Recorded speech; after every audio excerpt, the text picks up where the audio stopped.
for some more fun. I'm gonna work on a resin project today. Haven't played with resin for just a little bit, took a little break, went back to painting. We're gonna do some more resin. I have a new mold, dying to show you. So let's get down to the table. Okay, my new mold is this beautiful butterfly mold. I'm so excited to play with. So we're going to have some fun. I also have this wonderful, this is Raiko, and this is an ultra color shift pigment that I have a little amount of. So we're going to play with that for my candy, along with some Suiren purple and some plastic pink. And then we'll leave it not all the way full, and we'll come back in about an hour. And on the back of that, we'll put some dark oily blue, because that will allow our color shift and our other colors to stand out better with that dark background behind them. So I am going to mix up my resin, which means I'm going to put on my respirator, and I will be back when the resin is ready. For our project today, I'm going to be using my KS Resin Liquid Art Ultra UV Epoxy. I really like this for art projects. It takes 12 hours to dry and 3 days to cure, but using the heat mat, it should only take about 2 hours today for this to fully cure, though we're probably going to do it in layers, so it may take more than that. Now my resin is all mixed up, so I have my plastic pink, my Suiren purple, and my Raiko, and then I also have a little of the Raiko in a little cup with just a little alcohol ink, and that's what we're going to start with. I'm going to begin by painting the Raiko on the raised parts of the mold, and then we will start filling in the mold with the other colors.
Okay, this has been on the heat mat for 1 hour, and now we've got the Oihi blue all mixed up, and we're going to fill in the back of the butterfly with that. And you can see I've been making things with my leftover resin. Another dragon.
Okay, now we'll see how everything turned out. You know I always have to use up all my leftovers, people. This is just plain blue.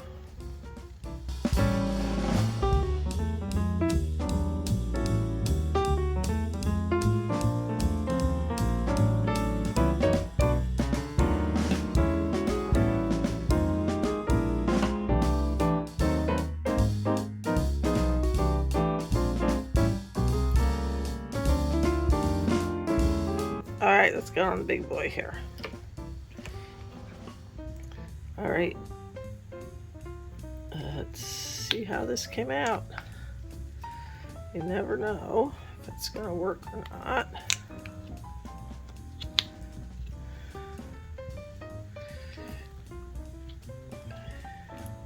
There's a lot to this mold too, so it's going to be fun to try and pull it off.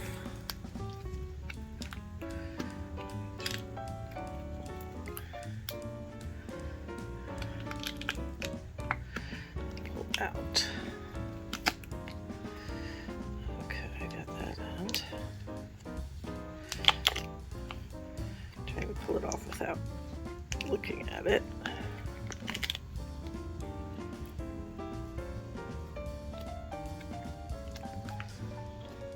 I hope this worked.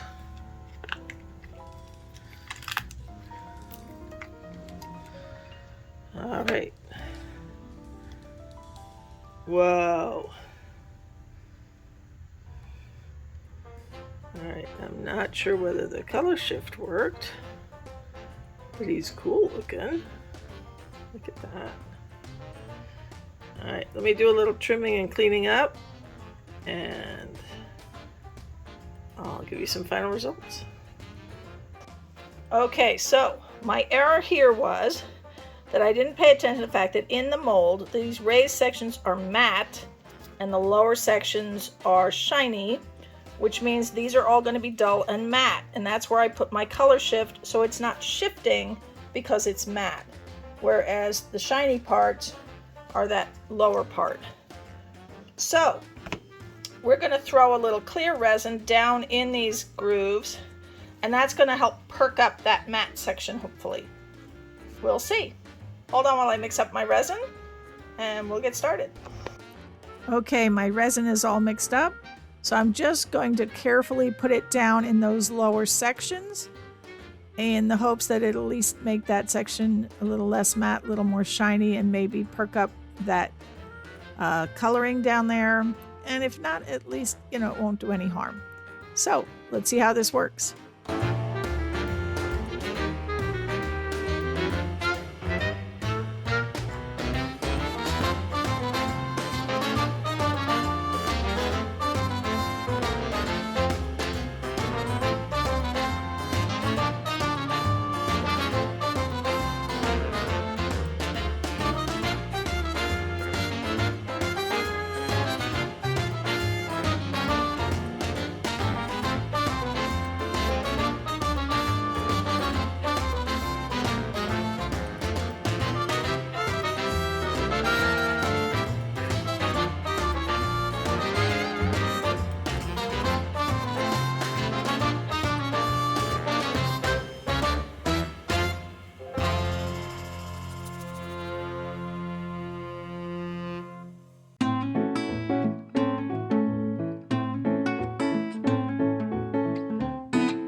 Okay, we have final results on this. Not quite sure I'm happy, but I did learn that if you're going to use a color shift, do not put it in the matte area, because then you won't get the shift you're looking for in the back there. And there's my little dragons. This one had the color shift, and then it had purple put on the back, leftover purple. So he came out really cool. And I have my little dark blue dragons from the dark blue I put on the back of the butterfly. But not too bad. I hope you enjoyed this. If you did, please give me a thumbs up, leave me a comment, subscribe to my channel, and hit that notification bell for more videos. Now this is part of our Friday with Friends, so please join along with the train. After me is Janet with Acrylic Creations by Jwitty, followed by Betty with Oak by Betina. Have a wonderful weekend, everyone, and thank you for being here.